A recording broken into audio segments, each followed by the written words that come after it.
smooth curve of high power threats.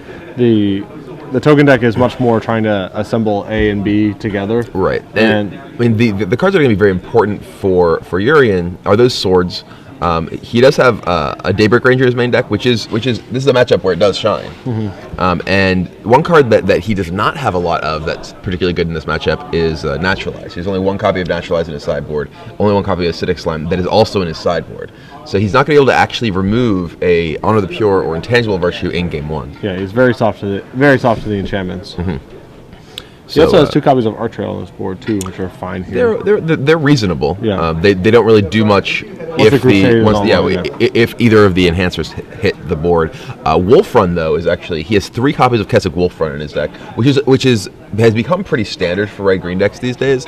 But Wolf Run, even with just a creature like Thrun or whatever really, can often just be enough to sort of break through the chump block plan the black-white token decks are on. And Chris does not have access to one of the really powerful cards, or a couple of the really powerful cards against red-green, like Timely Reinforcements and Day of Judgment. Particularly out of the tokens deck, Timely Reinforcements it can be backbreaking because you can end up with 3 2/2 tokens, 3 3/3 tokens, and that ends up really swinging a game. So there's a couple defining cards in each deck that are sort of absent. So we'll have to see how things match up without them. So it looks like both players are actually taking a mulligan here, if I saw that correctly. So on 6 cards, I'm more inclined to think that the red green deck has an even better shot. The token deck, we talked a little bit about how he has a bit of a low land count, but also the token deck is more about sort of assembling a critical mass of stuff. That you need to have your token generators, you need to have your anthem effects, and you need your lands. Whereas the red green deck, it can just land a sword and kill you with a bird. Whatever sort of mana creature it happens to have. And if Basco's deck ultimately is a little land light, then that means these mulligans are way more likely to haunt him than Seyssel. What do you think of Seyssel's Planeswalker split? It seems like 2 Garruk the Relentless is sort of the industry standard, and he has 1 copy of Garruk Relentless and then 1 Big Garruk in his main deck. Yeah, I mean, Big Garruk I think is a more powerful card, but it's obviously a more expensive card and a bit less versatile card. I think that Garruk Relentless is the Planeswalker I personally tend to lean toward, but Garruk Primal Hunter, if you're playing against, say, like blue-black control, Esper control, you'd rather make a 3/3 than a 2/2, basically. And in matchups where the fight ability isn't relevant, Garruk Primal Hunter is often significantly more powerful. Maybe he expected a field with a bit more control than aggressive decks. Here, I think that Garruk Primal Hunter is substantially better, both because it's making 3/3s and because it's going up in loyalty, which is important against the flying tokens that the black-white token deck is capable of producing. Yep. And so it looks like we're about to get underway here. A force and a bird for Seyssel. Entered by a Plains and a Champion of the Parish for Basco. Now, Champion's one of the cards that can actually significantly change the dynamic of the matchup because, in particular, with the green-red aggro deck, doesn't really have a great way to deal with a champion that really gets out of control, and it can give the black-white token deck a real way to just get a big threat immediately. And Yurien recognizes that and takes it out with Galvanic Blast in response to Gather the Townsfolk. So only 2 1/1s rather than a 3/3 in addition to that.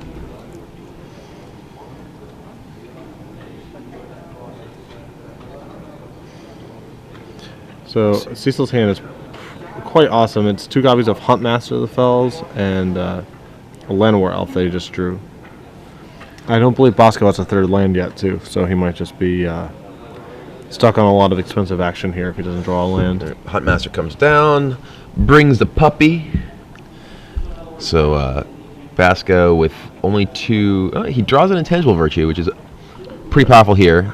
The Wolf's just going to trade off, and Basco has no access to no colored mana that can actually kill a Huntmaster. The Huntmaster. So Yurien can just flip. Yeah.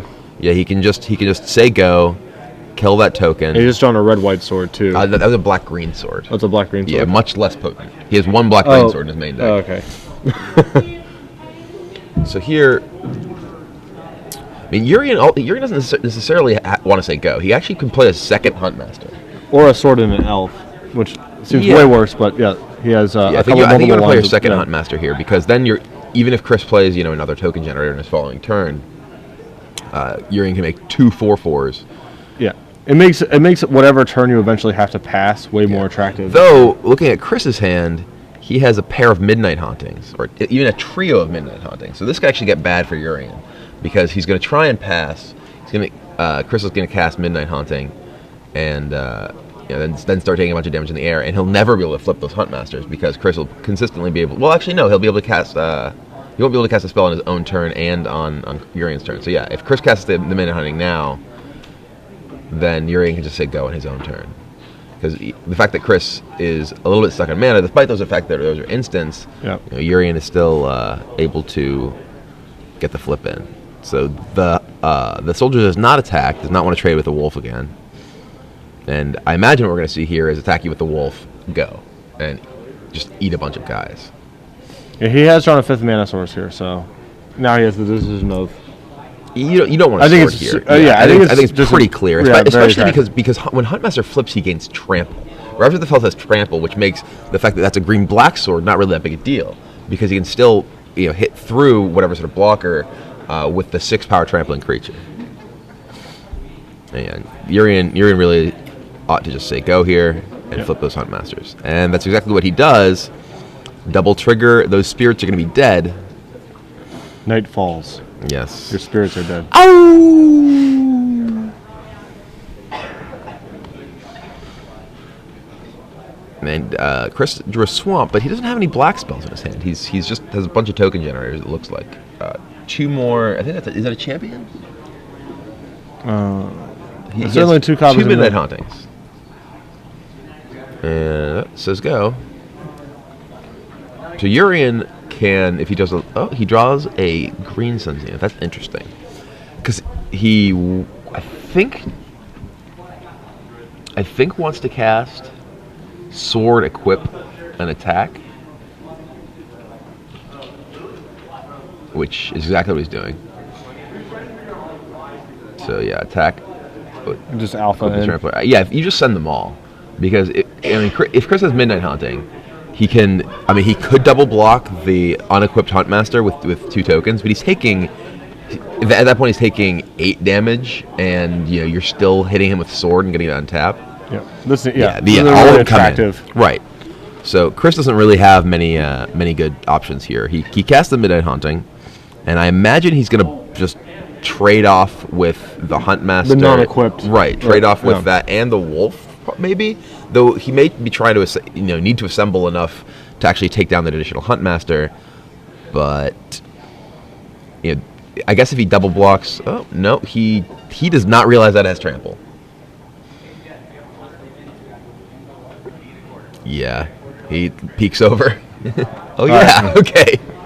So that's in fairness, that game was looking. Oh, he was not gonna win regardless of whether he needs running Oblivion Rings or something like that to get back in. But that's one of the tricky things. Ravage of the Fells has trample. A lot of people don't realize that the backside of Huntmaster actually has an additional ability, because it has trample. It's like its 7th most relevant ability or whatever. So it's pretty low on the list.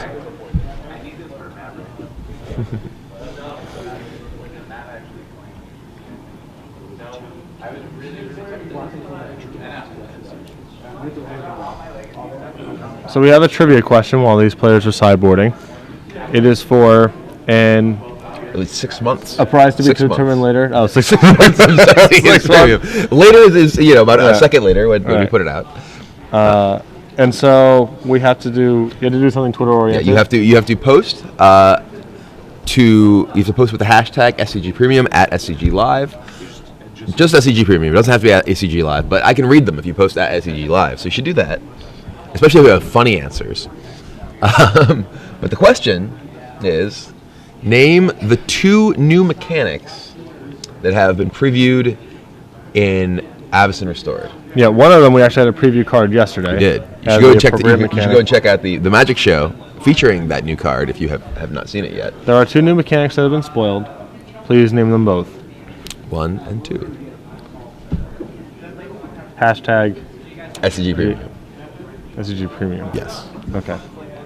Well, back to our match. So, looking at the sideboards, how do you think these players are going to choose sideboard? I assume that the Stony Silence has to come in to try to fight Red-White Sword, because it's just basically his best answer. Nothing else really seems too terribly attractive. I could see. I mean, it's kind of marginal. I could see wanting the single Sorin. You certainly don't want your Sword of War in pieces, and he has 2 copies of Stony Silence that he's bringing in, so he's going to want another card. I could see bringing in a Celestial Purge against Huntmaster. Yeah, I would be apprehensive about bringing in another 4, assuming that he's going to keep in Hero Blade Hold. Sure, and Hero's excellent in this matchup. Yes. This is actually one of the places where Hero's very, very good, because you can just play a Hero and win by attacking with it twice. So, yeah, I just, Maybe he brings in Mortar Pod, Celestial Purge. I think Celestial Purge is good. He knows that, having seen the deck list, that Yurien also has Hellrider. And Hellrider is a card that can also sort of break through the sort of wall of tokens he's able to generate and still kill him if he's low enough. So Celestial Purge deals with both of the relevant 4-drops in Yurien's deck. So I think that's probably the best choice. On Yurien's side, despite the fact that it was pretty good that game, I think he's probably going to board out Sword of Feast and Famine. Yeah, probably just a straight swap with Red-White Sword. Yeah, with a Sword of War and Peace. I think he certainly wants to bring in Acidic Slime and Naturalize. Perhaps Arc Trail. I mean, Arc Trail just has to be just better than Galvanic Blast. Maybe not if you're on the draw, because there's a champion. You want to be able to kill champion. But we're really talking about champion into Gather the Townsfolk as the only draw that really blows you out. And even in that scenario, your Arc Trail can still take out the 2 Townsfolk.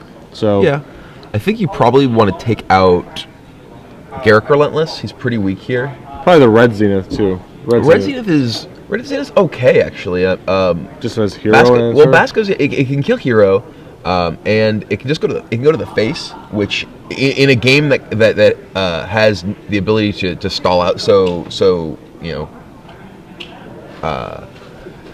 the ground can just get completely clogged up. I mean, there's so many tokens, right? And the game could really get clogged up, and you just don't have the ability to get creature damage through very well.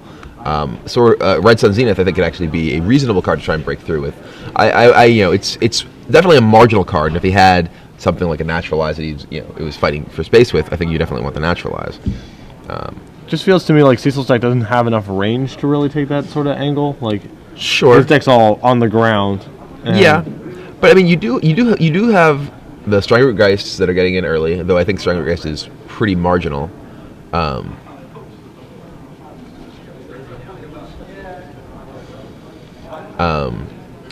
And the Hellriders also can get a lot of damage through.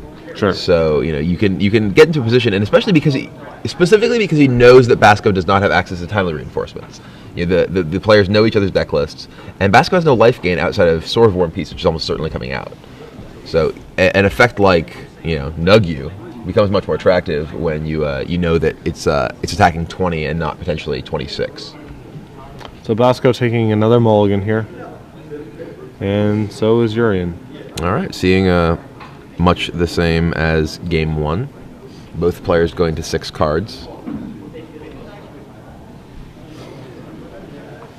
So do you think there's a way to sort of reconstruct Basco's deck, for example, and de-emphasize the 1-drops a little bit, and fit Evolving Wilds or something similar to sort of help the mana out? I built a black-white deck that was not really so much a tokens deck, but I think it didn't have Intangible Virtue, but I had Honor the Pure, and I had a number of 2-drops rather than the 1-drops because I wanted to be able to play with Evolving Wilds effectively.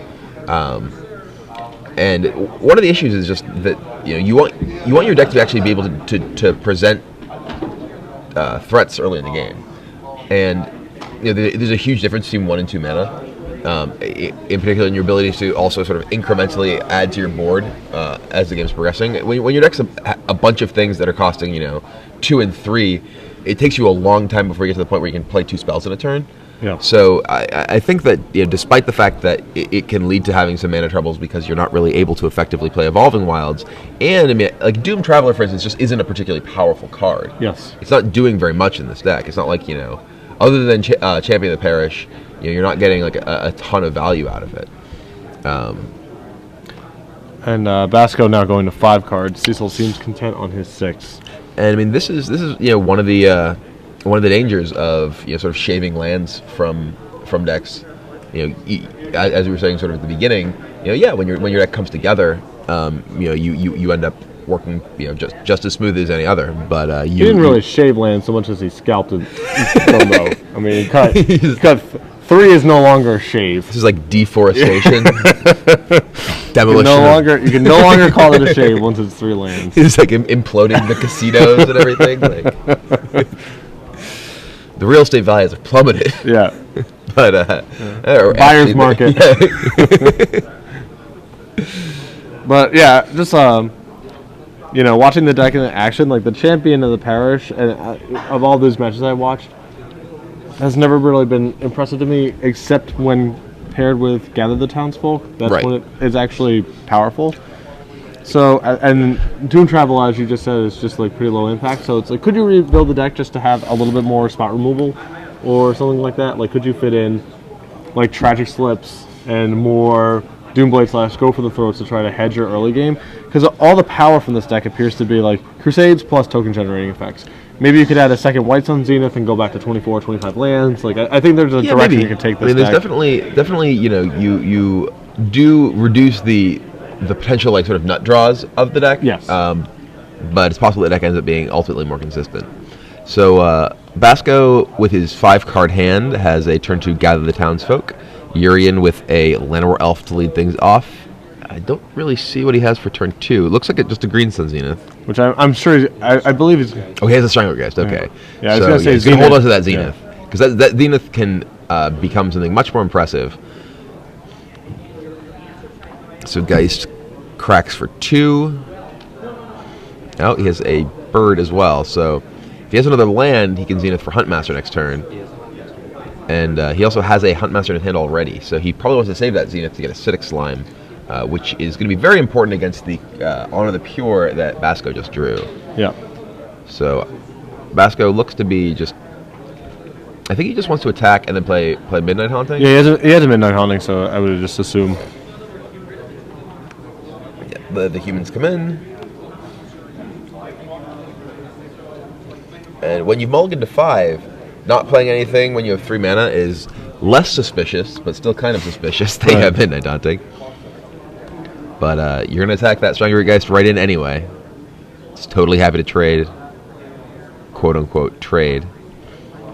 So here, Yurien, I think, is just going to cast the Huntmaster. Yep. So going back up to 20 life, getting a Wolf. Basco will play his Midnight Haunting during Yurien's end step. And then... he has another land. I think his last card in hand is Honor the Pure plus a land. So if he rips another Crusade here, he's in there. Oh, yeah. If he has an Intangible Virtue, for instance. Nope, it's another land. So his Honor the Pure is going to come down and probably send the squad. Yeah, I think you're happy trading off whatever you can trade off here. Yeah. Although I think the last card in his hand is Vault of the Archangel. Ooh, so which you possibly means you may just want to send flyers. Yeah. So I think that's where he's at.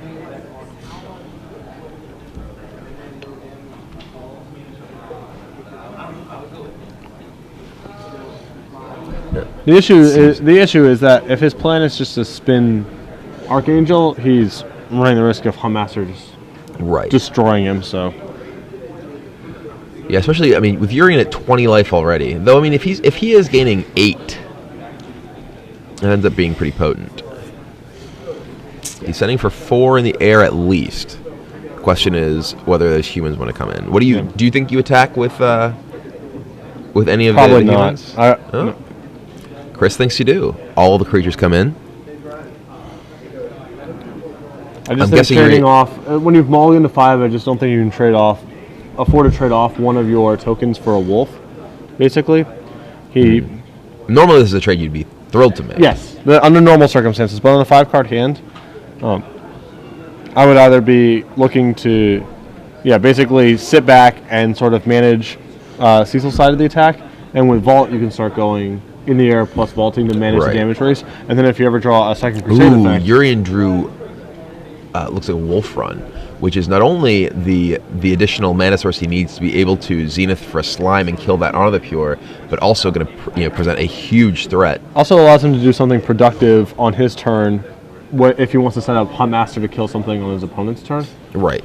So now, Basco's going to be really under the gun. Wolf Run surprisingly works well with Wolves. It's like a combo. So yeah, Slime takes out Honor the Pure, and now Basco is definitely in a disadvantaged position. He's getting attacked for 4 more damage down to 12, and only has 3 power in play. And if he doesn't cast anything on his turn, which seems likely, then... Yeah, that Huntmaster is just going to flip. And Yurien actually has Red Sun Zenith in his hand. So... Thank God, because the board's gotten cluttered. Yeah. It's going to be hard to break through with, what looks to be like 9 power in a Wolf Run. Yeah. 10 power in a Wolf Run when that guy flips. So Basco down to 12. I think that card that he does have... I think it was Champion of the Parish and Vault of the Archangel as his hand. Champion of the Parish is not what you want at this point in the game. And this is sort of what we were talking about. The Champion is the sort of card that, when you draw Champion turn 1, then have Gather, it's awesome. But at it is pretty low impact. Most other points in the game, it's a pretty bad card. Basco sending for 2, just the 2, and plays the Champion. Oh, sorry, Doom Traveler. Doom Traveler, okay. It's a little bit better. It is a little bit better. Which is a little embarrassing for Champion. It's like, it's Doom Traveler. Superior. Thank goodness, we got a little action. And Yurien, I think, just wants to send... He can just send Slime and Strangrootgeist, and he can Wolf Run one of them. And then just sit back on his Huntmaster. Yeah, that seems like that's got to be his play. Certainly don't attack with Huntmaster here. You certainly do play your land, because you want to get as much mana into that Wolf Run as you can. And especially with the Red Sun Zenith in his hand, Basco's just dead in a turn. Yeah. So 1, 2, 3. He Wolf Run for 4, and